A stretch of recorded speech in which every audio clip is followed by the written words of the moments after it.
ನಮಸ್ಕಾರ ಎಲ್ರಿಗೂ, welcome to my channel. ಯಾರ್ಯಾರೆಲ್ಲ ನನ್ನ ಚಾನಲ್ ನೋಡ್ತಾ ಇದ್ದೀರಾ ಪ್ಲೀಸ್ ಸಬ್ಸ್ಕ್ರೈಬ್ ಮಾಡ್ಕೊಳ್ಳಿ. ನಾನಿವತ್ತು ಹಳ್ಳಿ ಸ್ಟೈಲಲ್ಲಿ ನಾಟಿ ಕೋಳಿ ಸಾಂಬಾರು ಮಾಡ್ತಾಯಿದ್ದೀನಿ. ಅದಕ್ಕೆ ನಾನಿಲ್ಲಿ 1.5 kg ನಾಟಿ ಕೋಳಿ ತೊಗೊಂಡಿದ್ದೀನಿ. ಈಗ ನಾನು ಒಂದು ಕುಕ್ಕರಲ್ಲಿ ಒಂದು ಸ್ವಲ್ಪ ಎಣ್ಣೆ ಹಾಕ್ಕೊಂಡು ಕಟ್ ಮಾಡಿರೋದು ಒಂದು ಅರ್ಧ ಈರುಳ್ಳಿ ಹಾಕ್ಕೊಂಡು 1 ಸ್ಪೂನಷ್ಟು ಅರಿಶಿನ ಹಾಕ್ಕೋತಾ ಇದ್ದೀನಿ. ಇವಾಗ ತೊಳೆದಿಟ್ಟಿರುವಂಥ ಚಿಕನ್ನ ಹಾಕ್ಕೊಂಡು ಚಿಕನ್ಗೆ ಎಷ್ಟು ಉಪ್ಪು ಬೇಕಾಗುತ್ತೆ ಅಷ್ಟು ಉಪ್ಪನ್ನ ನೋಡಿಕೊಂಡು ಹಾಕ್ಕೋತಾ ಇದ್ದೀನಿ. ಇವಾಗ ಇದನ್ನು ಹಸಿ ವಾಸನೆ ಹೋಗೋವರೆಗೂ ಚಿಕನ್ನ ಹಾಗೆ ಫ್ರೈ ಮಾಡ್ಕೋಬೇಕು. ಹಾಗೆ ನೀರು ಸಿಯಕ್ಕೆ ಬಿಟ್ಬಿಡೋಣ, ಅದೆಲ್ಲ ನೀರು ಹೋಗಿ ಎಣ್ಣೆ ಅಂಶ ಬಿಡೋವರೆಗೂ ಏನು ಮಸಾಲೆ ಹಾಕಲ್ಲ. ಇವಾಗ ನಾನೊಂದು 3 ಬೆಳ್ಳುಳ್ಳಿ, ಅದರಲ್ಲಿ ಅರ್ಧದಷ್ಟು ಶುಂಠಿ, ಒಂದು 2ರಿಂದ 3 ಈರುಳ್ಳಿ, ಸ್ವಲ್ಪ ಕೊತ್ತಂಬರಿ ಸೊಪ್ಪು ಹಾಕಿ ಪೇಸ್ಟ್ ಮಾಡ್ಕೊತಾ ಇದ್ದೀನಿ. ಫೈನ್ ಪೇಸ್ಟ್ ಆಗಿದೆ. ಈಗ ಚಿಕನು ಕೂಡ ನೀರೆಲ್ಲ ಕಡಿಮೆಯಾಗಿ ಎಣ್ಣೆ ಬಿಟ್ಕೊಂಡಿದೆ. ನಾನೀಗ ಅದಕ್ಕೆ ರುಬ್ಬಿರೋ ಮಸಾಲೆ ಹಾಕಿಬಿಟ್ಟು ಒಂದ್ಸಲಿ ಮಿಕ್ಸ್ ಮಾಡಿಕೊಂಡು ನಾನು ಒಂದೇ ಒಂದು ಸಣ್ಣ ಟೊಮೊಟೊ ತೊಗೊಂಡಿದ್ದೆ, ಅದನ್ನು ಕೂಡ ಹಾಕ್ಕೊಂಡು ನೀರು ನೋಡ್ಕೊಂಡು ಹಾಕ್ಕೊಂಡು ಮುಚ್ಚಳ ಮುಚ್ಚಿ 3 ವಿಷಲ್ ಕೂಗಿಸ್ಕೊತಾ ಇದ್ದೀನಿ.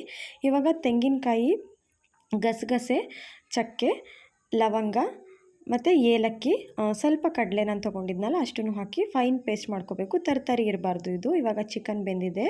ಈಗ ಬೆಂದಿರೋವಂಥ ಚಿಕನ್ಗೆ ನಾನು ಖಾರದ ಪುಡಿ ಮತ್ತು ಧನಿಯಾ ಪುಡಿ ಹಾಕಿ ಒಂದ್ಸಲಿ ಚೆನ್ನಾಗಿ ಮಿಕ್ಸ್ ಮಾಡ್ಕೊತಾ ಇದ್ದೀನಿ. ಖಾರದ ಪುಡಿ, ಧನಿಯಾ ಪುಡಿ ಹಾಕಿ ಚೆನ್ನಾಗಿ ಮಿಕ್ಸ್ ಮಾಡ್ಕೊಂಡು ಆದಮೇಲೆ ತೆಂಗಿನಕಾಯಿ ಪೇಸ್ಟ್ ಮಾಡಿದ್ನಲ್ಲ ಅದನ್ನು ಕೂಡ ಹಾಕ್ಕೊಂಡು ಒಂದು 2ರಿಂದ 3 ನಿಮಿಷ ನೀರೇನು ಹಾಕೋದು ಬೇಡ, ಹಾಗೆ ಚಿಕನ್ನ ಮಿಕ್ಸ್ ಮಾಡಿಬಿಟ್ಟು ಸ್ವಲ್ಪ ಹಾಗೆ ಬೇಯಿಸೋಣ ಅದ್ರ ಜೊತೆಗೇ. ಇವಾಗ ನಾನು ಅದಕ್ಕೆ ನೀರು ಎಷ್ಟು ಬೇಕೋ ಅಷ್ಟು ನೋಡಿಕೊಂಡು ಹಾಕೋತಾ ಇದ್ದೀನಿ.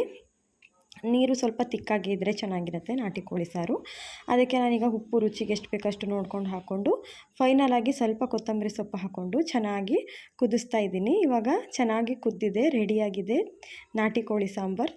ತುಂಬ ಚೆನ್ನಾಗಿರುತ್ತೆ. ಯಾರ್ಯಾರೆಲ್ಲ ನನ್ನ ವಿಡಿಯೋ ನೋಡಿದ್ರಿ ಎಲ್ರಿಗೂ ಕೂಡ ಥ್ಯಾಂಕ್ ಯು ಸೋ ಮಚ್.